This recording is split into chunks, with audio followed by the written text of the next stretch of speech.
करके सारा श्री हरि ने दाऊक सब कुछ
गोपियां रही दिखाए फिर भी चीर न दिए कन्हैया। कहने लगे वो फिर समझाए तुमने जो अपराध किया है, प्रायश्चित का एक उपाय हाथ जोड़कर माथा लगा लो। देता हूं मैं चीर गिराए लगी सोचने सारी गोपियां, दूजा नहीं है कोई उपाय। बारी बारी बाहर निकली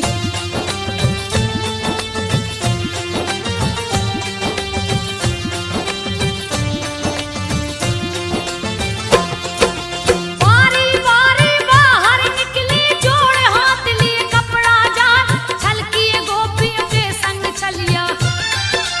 फिर सबको दिया है समझा दृष्टि दोष नहीं हो सकता।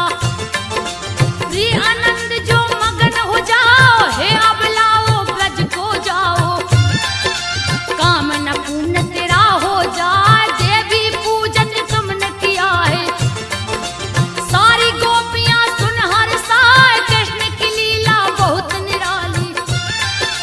जो देखे देखत रह जाए, आयोजन की रास लीला का।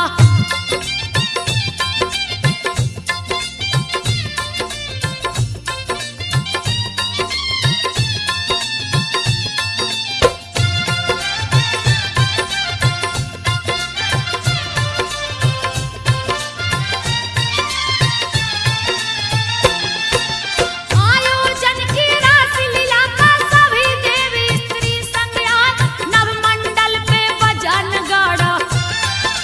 सारे देवगण फूल बरसाए, सजा चबूतरा रस मंडल का। अति सुंदर है रहो दिखाए, नाचत नाचत थकी गोपियां। सुध बुध सवाई गई है भुलाए, कोई भुजा कोई ओठ को चूमे, कोई कंधा से कंधा मिलाए, झूमे झूमे संग राधा नाचे। कृष्ण जी बंसी रहे बजाए, राधा संग सखियों को लेकर।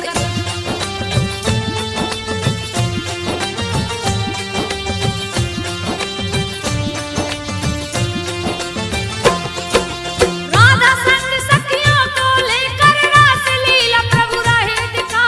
जितनी गोपियां उतने कृष्ण थे, सबके संग में नाचे गाए, भुजाओं में गल बहियां डालकर। देवतागण भी देख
धड़ से धूंगा उड़ाए, कंस ने नारद को रोका है।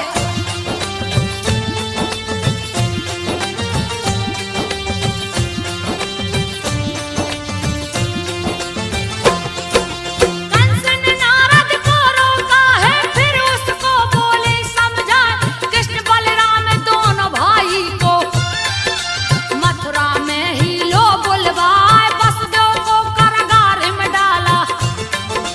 कैसी दैत्य को लिया बुलाए, जा बलराम श्री कृष्ण को मारो। यमपुरी को दो पहुंचाए, हाथी महावत को बुलवाया। उसको भी रहा है वो समझाए, आते ही कृष्ण को मार डालना। उसको लेता हूँ बुलवाए, अपूर को अंत में बुलवाया।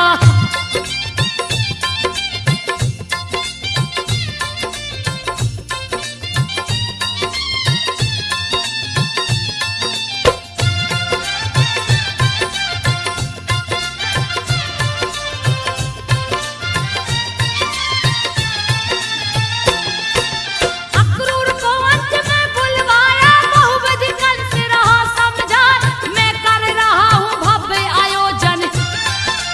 आप कृष्ण बलराम को लाओ, सबको समझा बुझा कंस ने।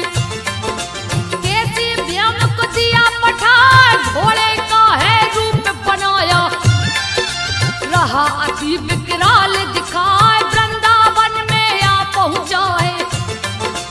दिया भारी उत्पात मचाए, हिनहिनाने लगा बड़ी जोर से।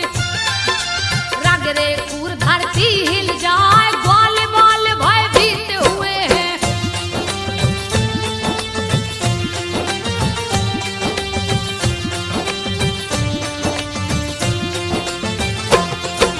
ग्वाल बाल भयभीत हुए हैं, सभी कृष्ण को रहे गोहराए। चीख पुकार सुनी भक्तों का, दौड़े दौड़े प्रभु जी आए, कमर में फेंटा बांध लिए। कैसी व्योम से गए टकराए, मुंह फैला कर कैसी टूटा। जैसा लग धरती हिल जाए, उसके मुंह में श्री हरि ने अपना हाथ दिया है घुसाए, हाथ को अपने लगा फैलाने। कैसी तड़प तड़प मर जाए, कैसी को प्रभु मार गिराया।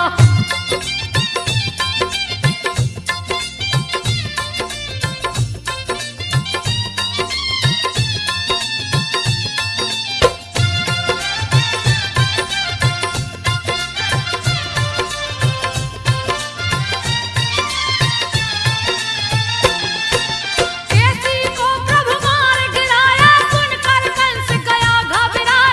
व्योमासुर को उसने बुलाया, जान से मार दो कृष्ण को जाए। व्योमासुर चला शीश झुका के, वृंदावन में पहुंचा जाए, बालक का वह रूप बना के। श्री कृष्ण से बोला जाए, मुझको अपने साथ खिलाओ। श्री कृष्ण जी हैं मुस्कान, मन की मुरादें पूरी कर लो। व्योमासुर गौ संग खिलाए, शुरू हुआ खेल भेड़ भेड़ियों का।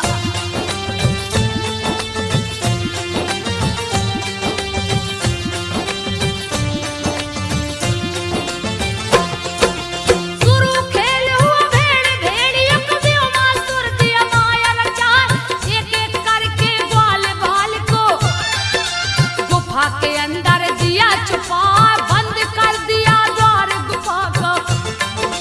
दिया खेल में सबको हराए, श्री कृष्ण को देख अकेला। भेड़िया का लिया रूप बनाए, श्री कृष्ण के ऊपर झपटा।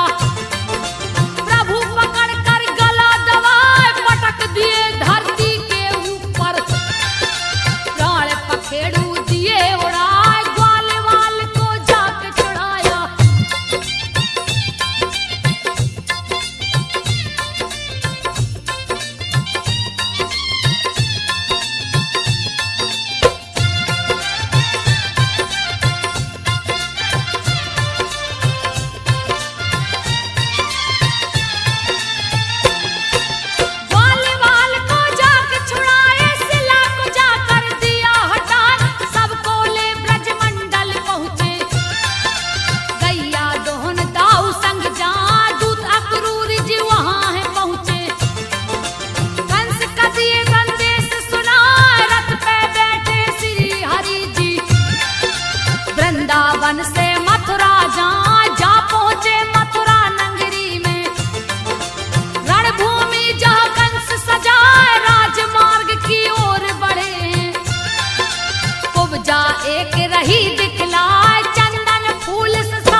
मौत की नींद सुला, उस पे दोनों दांत तोड़ के प्रभु ने हाथ में लिए उठाए, रंग भूमि में जा पहुंचे।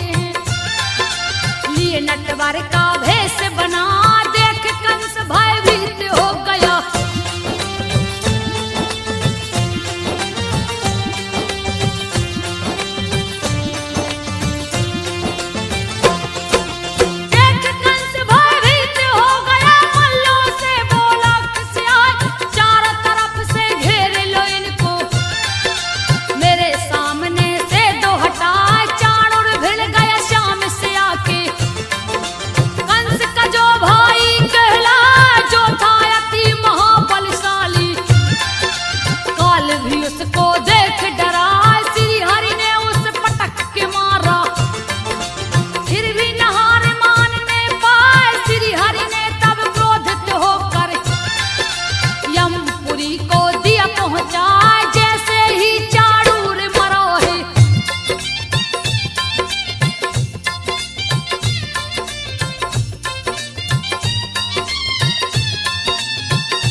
पवन वेग से पेड़ गिर जाए, गहने बाल बिखर गई माला, गिर के धरती पर चिल्लाए, पैर से उसका सीना दबा के प्राण पखेरु दिए उड़ाए। उसी समय आ पहुंचा सल्लेह,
पर उठा के दिए घुमा घुमा के धरती पर पटके कंस ने प्राण को दिया गवाए अंत कर दिया है पापी को देवता फूल रहे बरसाए कंस कुमार मथुरा का राजा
गया क्रोध में अति वीर वो पराक्रमी था मगध का जो राजा कहलाए मगध से जब वो गदा फेंकता मथुरा में गिरता था जाए ससुर कंस का जो है लगता दल बल अपना लिया सजाए घेर लिया मथुरा नगरी को किसी को कुछ भी समझ नहीं आया सारे देवता सोच में पड़ गए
मेरी बात को ध्यान लगा, चिट्ठी में की सारी बातें उग्रसेन को दिए सुनाए। उग्रसेन ले आदेश प्रभु का, दल वाले अपना लिए सजा, रथ में 4 अश्व जोत के, सारथी रथ को लिया सजा।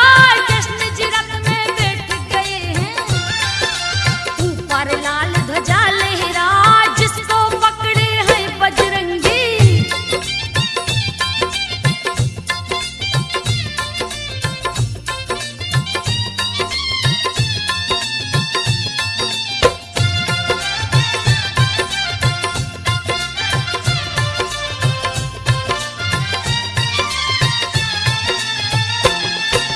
जिसको पकड़े हैं बजरंगी, सारी सेना पीछे से आई।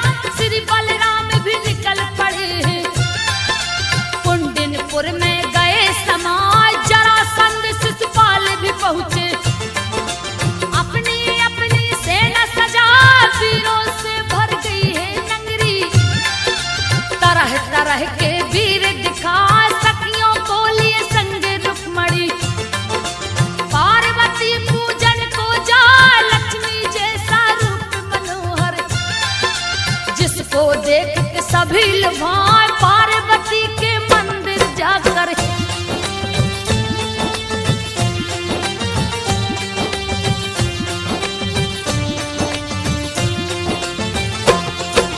पार्वती के मंदिर जाकर पार्वती को रही मनाए।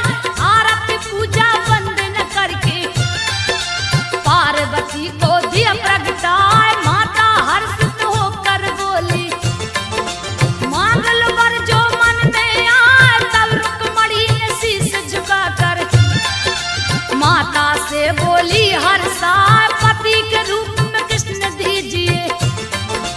तुझे इच्छा कोई ना, यो मस्त के पार्वती ने रुक्मणी को लिए गले लगा।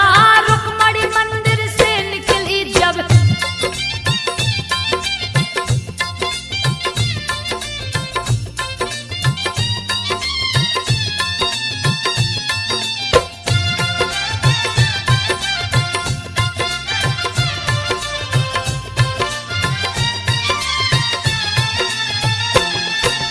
रुक्मणी मंदिर से निकली है। तरह तरह के वीर दिखा, रथ घोड़े और पैदल सैनिक, जगह जगह के राजा आए। रुक्मणी को सब देख रहे हैं, अति सुंदरी रही दिखा। जो देखे देखत रह जाए, देख के जाते हैं ललचा। जैसे ही कुछ दूर गई है, कृष्ण से नजर गई टकरा, दोनों एक दूजे में खो गए। श्री हरि जी हैं रहे मुस्कान, आगे बढ़ के हरण कर लिए।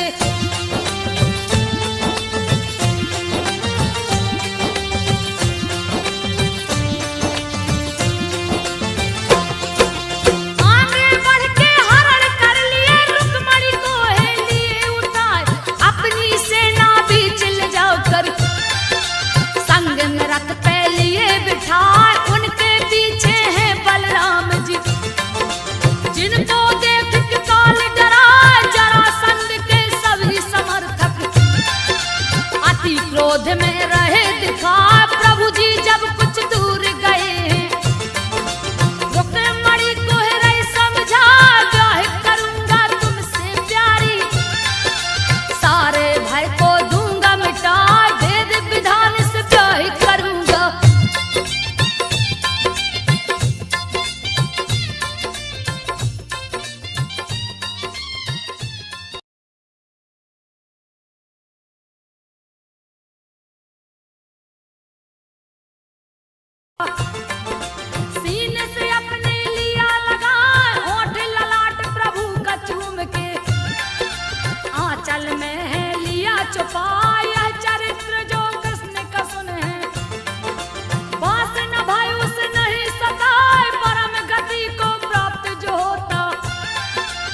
सब रहे मनाए, चारों तरफ निमंत्रण भेजा। सगे संबंधी लिए बुलवाए, ब्राह्मण को आसन पे बैठा के पूजा पाठ रहे करवाए। गोपियां मंगल गान सुनाती, रोहिणी टहल रही है बजाए, सभी भोजन करने में मगन थे। सकटा सुर गया घर में समाए, कृष्ण जी अंगूठा मुंह में चूसे।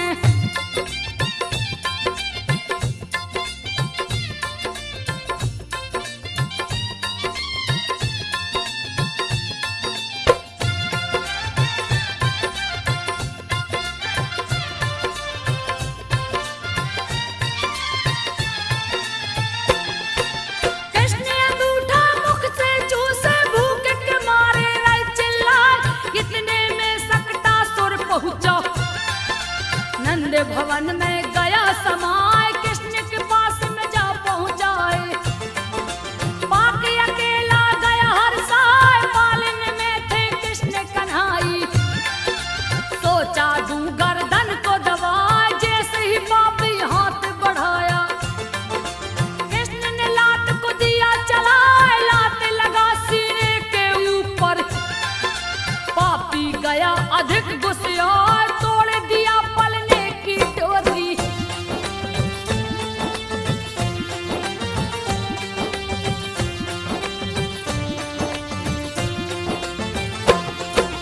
तोड़ दिया पलने की डोरी। कृष्ण को हाथ में लिया उठाए, जैसे ही गर्दन दाब न चाहा।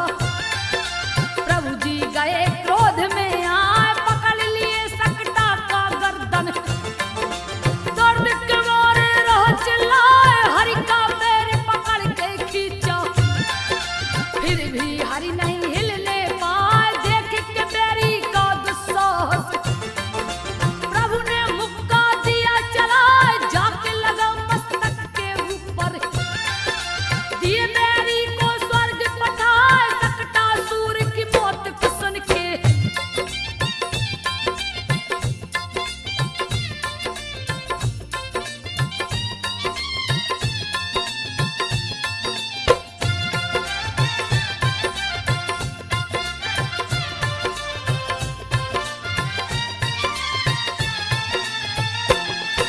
सकटासुर की मौत को सुन के दैना व्रत गया क्रोध में आए। सकटासुर का भाई लगता, कृष्ण से आके गए टकराए। छीन लिया दसदा की गोद से, दिन को दिया है रात बनाए। छाया चारों ओर अंधेरा, यशोदा जी कुछ समझ न पाए। लेके उड़ा है आकाश मार्ग में, बैरी जोर रहा अजमाए। पटक दिए धरती पे उसको, दिए मौत की नींद सुलाए। घुटनों के बल प्रभु चलते हैं,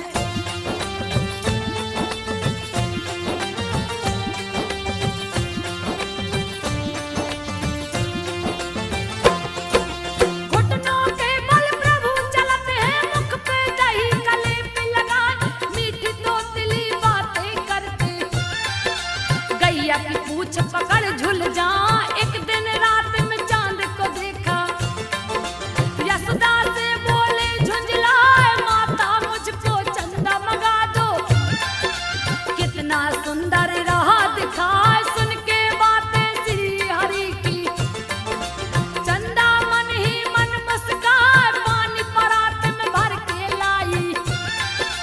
उसमें चंदा दी दिखलाए, हाथ परात में डाल प्रभु ने।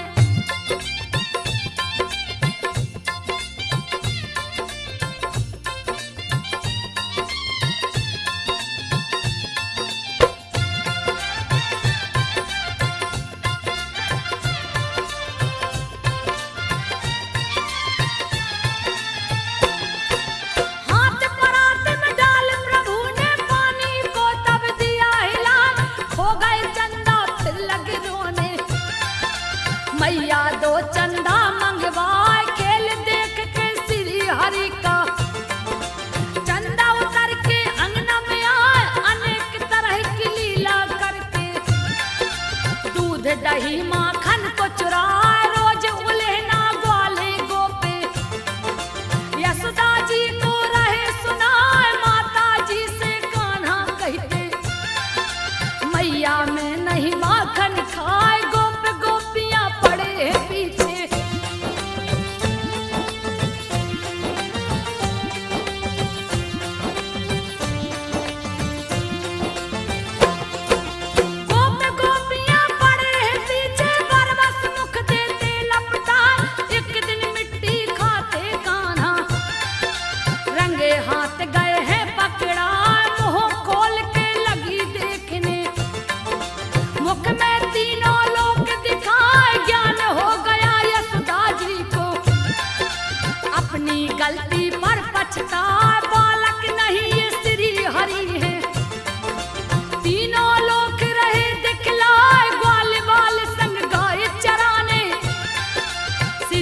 वन उपवन में जाए, क्रोधित कंस ने बकासुर को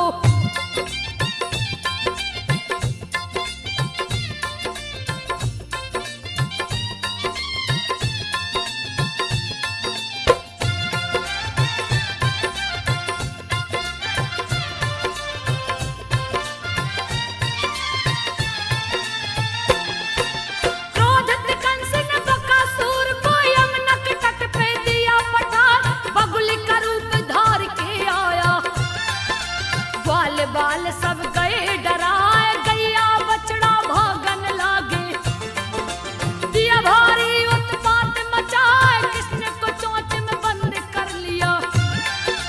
बाल बाल सब गए घबराए, मुख के भीतर बड़े हो गए, पांव तले दिए चोंच दबाए, बकासुर का वध कर डाला।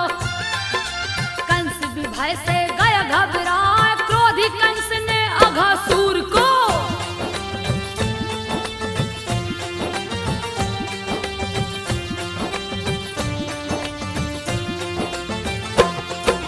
क्रोधी कंस ने अघासुर को तब गोकुल में दिया पठार। अघासुर ने सांस को खींचा, ग्वाल बाल गए मुख में समाए, देख के व्याकुल ग्वाल बाल को कृष्ण रूप लिए बेहद बनाए, पेट फट गया अघासुर का, दर्द के मारे रह चिल्लाए, अघासुर का वध कर डाला। बाल बाल को दिए छुड़ाए, खुशी खुशी सब हर्षित मन से अपने अपने भवन को आए, अघासुर को मार के कान्हा।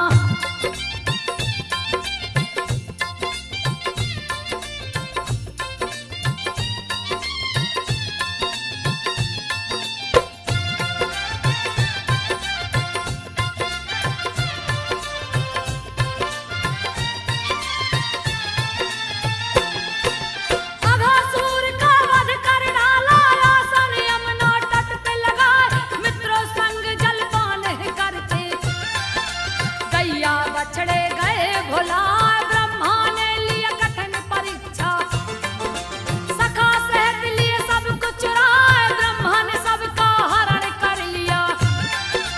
कोई कहीं नजर नहीं आए, उसका भी वो हरण करते, जो भी उसको खोजन जाए, देख के असमय आई विपत्ति। ग्वाल बाल सब गए घबराए, दिव्य दृष्टि से कृष्ण ने देखा,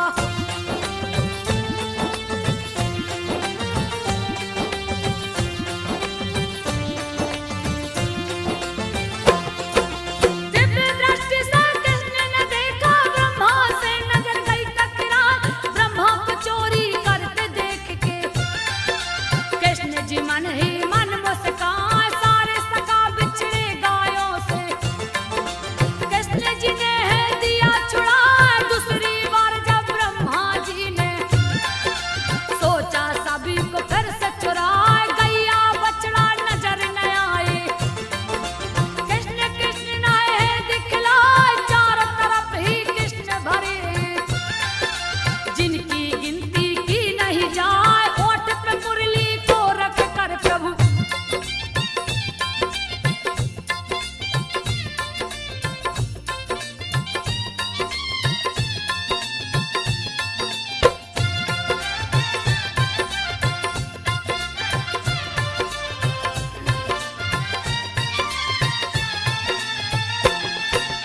ओठ पे मुरली को रख कर प्रभु मंद मंद है रय मुस्काए, शंख चक्र गदा पद्म है सोए, दिए चतुर्भुज रूप बनाए, चोरी के पाप से बचने को ब्रह्मा कृष्ण की स्तुति रहे सुनाए, बोले जय हो कृष्ण कन्हाई। ओम नमो भगवते वासुदेवाय, आप ही माता पिता सखा है, आप ही तो है मेरे भाई, लेना चाहा परीक्षा आपकी, मेरी चूक क्षमा हो जाए, ब्रह्मा जी को किए माफ प्रभु।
रावण छलांग लगा, कालिया के फन से कृष्ण कनाई, सीधे जाके गए टकराए, क्रोध में कालिया नांग दौड़ा, संजो बघेल कृष्ण लीला गा।